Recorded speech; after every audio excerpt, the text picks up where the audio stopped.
지금 당신의 마음에 단비가 내립니다. 나의 운명이 바뀌는 시간. 안녕하세요. 관계 단비입니다. 여러분, 기적은 멀리 있지 않습니다. 지금 바로 내 마음 속에서부터 시작됩니다. 오늘은 인간관계는 왜 항상 상처와 허무와 외로움을 가져다 주는지에 대한 이야기와 어떻게 하면 인간관계를 통해 행복을 누릴 수 있는지에 대해 영상을 준비해 보았습니다. 여러분은 고대 그리스인들이 분류한 사랑의 4가지 종류에 대해 들어보신 적이 있을 것입니다. 첫 번째 사랑은 스톨케입니다.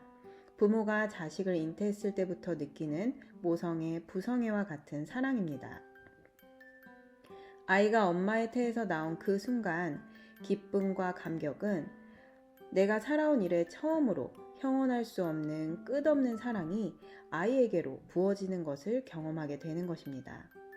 그런데 요즘 세대는 예전 우리 부모님 세대에게 너무나 헌신적인 사랑을 받아서일까요?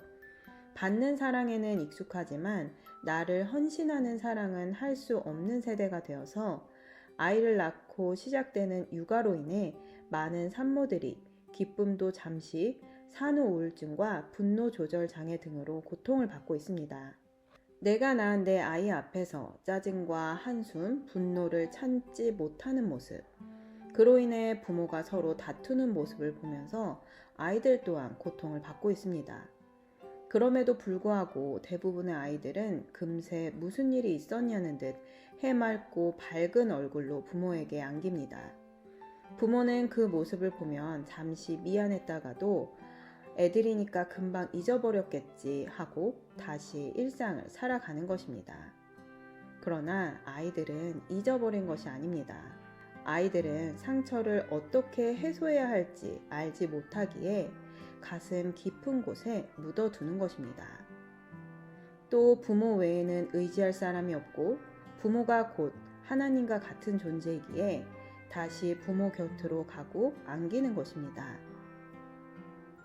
간혹 결혼이 늦어서 늦은 나이에 아이를 낳았거나 난임으로 너무나 어렵게 아이를 가진 분들은 아이에게 굉장히 헌신적인 사랑을 주는 모습을 보기도 합니다. 그러나 이 또한 문제가 있습니다. 받는 사랑에 익숙한 아이들은 성인이 되어서도 사랑을 받으려고만 하기 때문입니다. 딸 셋을 가진 한 남자 집사님이 계십니다. 그분은 딸들을 너무나 사랑해서 아이들이 요구하는 것을 거의 무조건적으로 수락한다고 합니다. 아이가 걷기 힘들다고 하면 안아주고, 먹고 싶다는 것은 다 사주고, 갖고 싶은 것도 거절하지 못하고 웬만하면 다 사준다고 합니다. 그런데 어느 날 문득 내가 혹시 내 딸들을 사랑한다는 이유로 아이들에게 인내심과 자립심이 자라는 길을 막고 있었던 것 아닐까라는 생각이 들었다는 것이었습니다. 그러나 그럼에도 불구하고 자신의 언행을 바꾸지 못합니다. 이미 딸들은 아빠가 주는 사랑에 습관이 되어 있고 아빠 또한 그런 자신을 바꿀 만한 의지와 결단이 서지 않기 때문입니다. 이렇듯 우리 사람은 태어나는 그 순간부터 부모와의 관계 속에서 상처 혹은 사랑을 가장한 부모의 욕심을 받으면서 살아가게 되는 것입니다. 그렇게 사람은 영아기를 지나고 대여섯 살 되면서부터 유치원, 학교에 다니게 되고 새로운 관계를 맺게 됩니다. 그 속에서 바로 필레오 사랑을 경험하게 되는데요. 그것은 가족 외에 다른 사람, 선생님, 친구, 동료 등과 맺게 되는 사랑입니다. 저도 어릴 때 학교 선생님 중에 참 좋아하고 따르는 선생님도 있었고 친구도 있었습니다. 그러나 아시다시피 그 사랑은 얼마 지나지 않아 소원해지거나 친구와 의견 충돌이 일어나면 너무나 쉽게 깨어지는 것입니다. 저는 어릴 때 가정에서 부모님, 형제 관계에서 만족을 하지 못했기 때문에 사춘기 때부터 나와 잘 맞는 사람, 내 마음을 다 털어놓을 수 있는 친구를 찾았습니다. 그런데 아무리 찾아 헤매도 내 마음을 모두 털어놓을 수는 없었습니다. 내가 이런 말을 하면 친구가 나를 이상하게 보거나 떠날 것 같은 생각 때문에 그러지 못했던 것 같습니다. 특별히 고등학교 3학년 때 중요한 시험을 앞두고 공황장애가 시작되었는데 당시에는 공황장애가 무엇인지도 몰랐던 시기이기에 저는 제가 정신병에 걸렸거나 귀신에 들렸다고 생각했습니다. 그런데 저는 이 고통을 누구에게도 말하지 못했습니다. 10년이 지난 후 제가 예수님을 믿고 병이 치유되고 내 마음과 관계에서 자유함을 누리고 나서야 저는 제가 겪은 마음의 병을 스스럼 없이 말할 수 있게 되었습니다. 그러자 어릴 적 제 친구들은 제가 당시에 항상 얼굴이 밝아서 한 번도 그런 고통이 있을 것이라고는 생각지 못했다며 놀랐습니다. 이렇듯 우리가 부모 다음으로 기대하는 친구 관계, 그 어떤 사회 관계 속에서도 우리는 완전한 행복을 누릴 수 없는 것입니다. 다음으로 인간관계의 마지막 종착지라고 할 수 있는 에로스, 이성 간의 관계입니다. 사람은 태어나서 부모와의 관계를 지나고 사회 관계를 지나면서 관계 속에서 희노애락을 느낍니다. 그리고 이 모든 관계의 마지막 종착지는 나의 반쪽을 만나는 것임을 잘 알고 있습니다.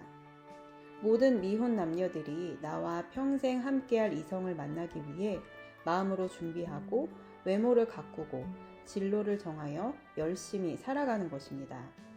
이것은 하나님이 사람에게 준 본성입니다. 남녀가 사랑에 빠졌을 때에 나는 당신을 만나기 위해 태어났다고 저절로 고백이 나오는 것은 이미 사람의 본성에 태어나면서부터 언젠간 만나서 한 몸이 될 이성에 대한 그리움이 있기 때문인 것입니다.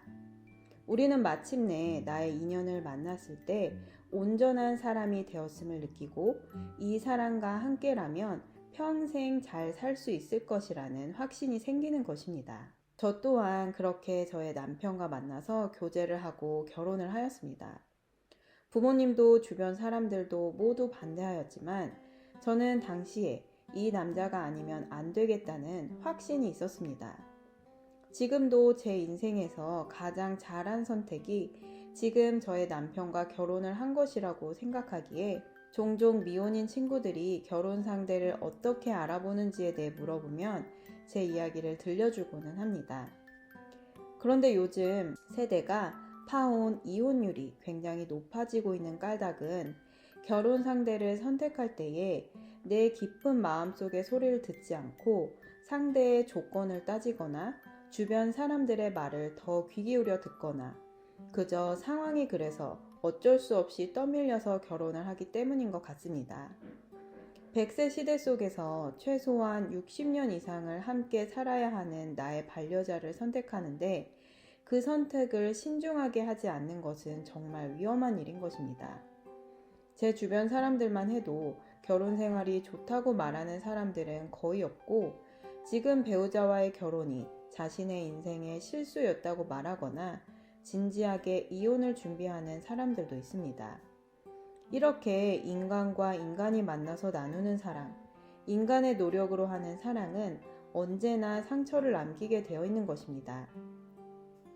더 직설적으로 말씀을 드리자면 인간의 관계 속에서 1%의 기대를 하면 100%의 상처로 돌아올 것이라고 저는 확실히 말씀드릴 수 있습니다.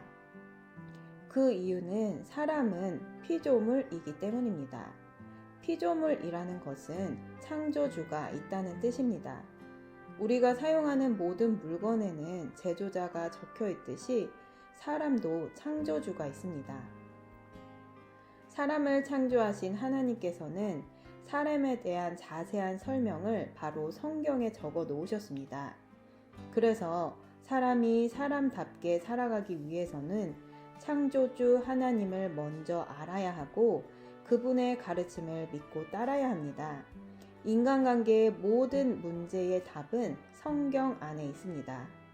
그 창조주가 피조물인 사람에게 준 사랑을 고대 그리스인들은 아가페 사랑이라고 표현했습니다. 아무것도 바라지 않는 무조건적이고 이타적인 사랑입니다. 사람에게는 이런 사랑이 존재하지 않습니다. 오직 하나님께서 사람을 이처럼 사랑하사 자신의 외아들 예수 그리스도를 십자가에 못 박혀 죽게 하신 그 사랑이 바로 아가페 사랑의 완성이기 때문입니다.